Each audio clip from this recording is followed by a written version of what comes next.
Assalamualaikum warahmatullahi wabarakatuh. Fitrah manusia diantaranya adalah ingin tahu, curiosity. Ada dorongan keingintahuan tentang sesuatu. Dan saya alami ketika masih SMP, ketika dia mengajak sebuah jamaah, akhirnya saya ikut dan dibaiat saat itu. Nama jamaahnya Jamaah Mujahidin. Nama jamaahnya ya Jamaah Mujahidin. Pusatnya waktu di Cilengsi. Nah, saya dibaiat di daerah ya waktu itu ya daerah Jakarta Barat, ya, daerah Tambora. Letaknya di Persima waktu itu. Namanya Jamaah Mujahidin. Pusatnya di Cilengsi. Nah, mereka ada cabang-cabangnya, termasuk cabangnya, base campnya di Tomang. Nah, penelusuran saya ketika saat itu mencari informasi kaitannya jamaah yang saya masuk di dalamnya, itu kelihatannya ada aspek keterkaitan dengan DITI juga, Kartosuwiryo, cuma yang mengambil dalam bentuk ya lembut lah, dalam bentuk ya kepemimpinan yang tidak radikal.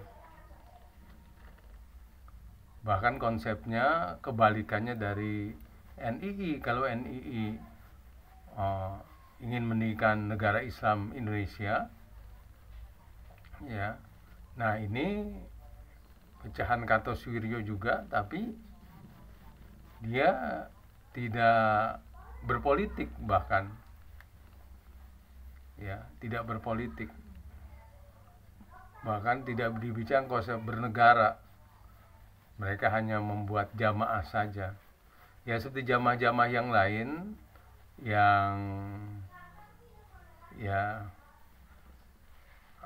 tidak umum, ya sifat eksklusifnya. Dia punya ya susunan kepemimpinan, ya susunan kepemimpinan, punya imam lah, cuma memang mereka tidak berpolitik. Akhirnya mirip-mirip LDII, artinya dia punya pemimpin khalifah, ya, lalu mereka bikin cabang-cabang, tapi mereka menyatakan tidak berpolitik.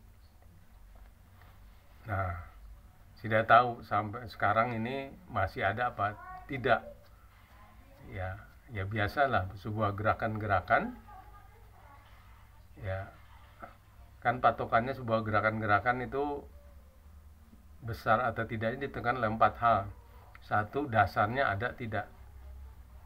Nah, yang kedua, masuk akal apa tidak. Ya.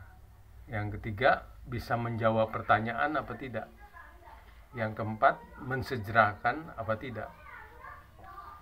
Sebuah gerakan dasarnya nggak ada, kedua tidak masuk akal, kemudian tidak memberikan solusi, menjawab pertanyaan, dan juga tidak mensejahterakan, ya akan ditinggalkan. Patokannya itu. Tapi kebalikannya, sebuah gerakan dasarnya kuat, masuk akal, kemudian bisa memberikan solusi, yang keempat mensejahterakan, wah ini akan langgeng. Nah, maka itulah kita perhatikan ya. Oh ya, ada cerita yang lucu nih. Ketika saya masuk, setelah mendengar ceramah, saya masuk Mujahidin, Jamaah Mujahidin ya Cilengsi itu, ya ada seorang yang berperawakan Timur Tengah kayak orang Pakistan. Karena saya sudah menjadi jemaahnya, di baiat, saya dipeluk. Saya masih SMP saat itu, masih peluknya kekencengan, ya, meluknya kekencengan. Saya dipeluk, ya dicium muka saya karena kekencengan, bibir saya sampai berdarah itu. Ada cerita lucunya kalau ingat dulu. Nah, ini pelajaran buat kita bahwa ya memang, ya mereka tentu saja gerakan-gerakan ini ada marketingnya, ada agen-agen yang menyebarkan, ya tentu dalam istilah Islam ya ada dai-dainya lah, yang berusaha menarik orang supaya masuk. Nah, maka itulah saya perhatikan, yaitu perpaduan antara umat Islam yang besar di Indonesia ini. Kalau sekarang kan udah 270 juta kan. Umat Islamnya cuma seperti politik, floating mass. Ya, floating mass artinya massa yang mengambang. Tergantung siapa yang deketin. Kalau yang deketin Al Zaitun ya bisa jadi Zaitun, yang deketin orang Salafi akan jadi Salafi, yang deketin orang Ahmadiyah bisa jadi Ahmadiyah, karena memang floating mass, ya, massa mengambang. Beda dengan beberapa ya mazhab, ya misalnya yang saya tahu, kalau di Iran itu orang-orang Ahlul Bait, orang-orang Syiah itu ketika anak sudah masuk remaja, sudah masuk akil balik, dia dituntun oleh orang tuanya itu untuk mengikuti salah seorang ya marja, ada istilah mereka, mengikuti marja, ada ulama yang diikuti. Nah, ya kamu sudah akil balik, kamu harus ikuti ulama ini. Nah itu akhirnya ya terbimbing itu sampai matinya, itu ada mengikuti marja tertentu, ulama tertentu. Nah, di Indonesia ya ini belum sampai situ. Itu banyak ya tidak ada upacara-upacara yang terkait dengan anak sudah balik lalu dituntun untuk mengikuti ulama tertentu. Maka itulah, maka di Indonesia ini sangat rentan buat ya kemasukan ya gerakan-gerakan yang tadi itu, ya gerakan-gerakan yang tidak pada mainstream. Ya kembali, jadi maka itulah biasanya unsur kesejahteraan menentukan dari gerakan-gerakan. Maka biasanya gerakan-gerakan itu ya baik berkolaborasi dengan penguasa maupun membuat aktivitas-aktivitas untuk kesejahteraan.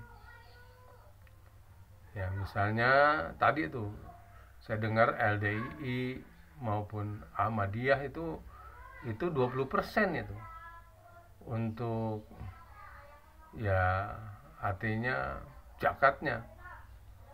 Ya kalau di Kristen ada per 10, ya 1/10,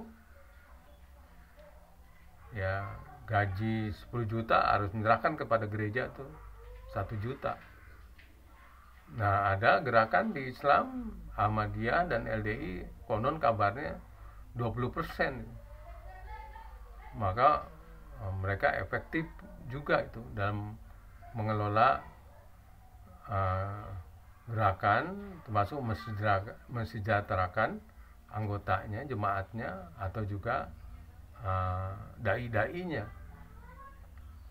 Apalagi kalau sampai tadi itu uang yang ada itu diputar macam Az-Zaitun, ya di awal dimodali triliunan oleh Orde Baru, lalu uang triliunan itu diputar itu diputar, dibeliin sapi, dibeliin kambing, diberikan tanah, lalu diolah itu uang itu, baik ya buat peternakan maupun pertanian, sehingga luar biasa perkembangannya di pesantren Zaitun ya, termasuk juga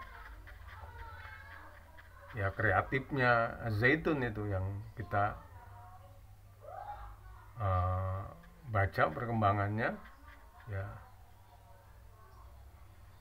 ya, dia bagaimana uang masuk itu tadi ya, misalnya musim haji kemarin, wah haji itu jangan motong kambing tapi uangnya saja serahkan ke Zaitun, akhirnya uang yang ada diberikan kambing atau diberikan sapi, diputer itu. Nah ujung-ujungnya tadi itu industri agama. Jadi kembali di Indonesia ini ya banyak sekali gerakan-gerakan keagamaan ya, karena hasil dari ya penafsiran ya dari tokoh ulama atau seseorang yang ingin bagaimana ya agar Islam ini bisa berjaya ya. Ada yang bersifatnya warnanya politik ya, merebut kekuasaan atau berkuasa, bagaimana berkuasa, tapi juga ada yang sekedar ya seperti Vatikan, artinya cuma akhlak saja ya, artinya ya bagaimana jemaatnya memiliki akhlak yang mulia, yang seperti itu. Demikian, assalamualaikum warahmatullahi wabarakatuh.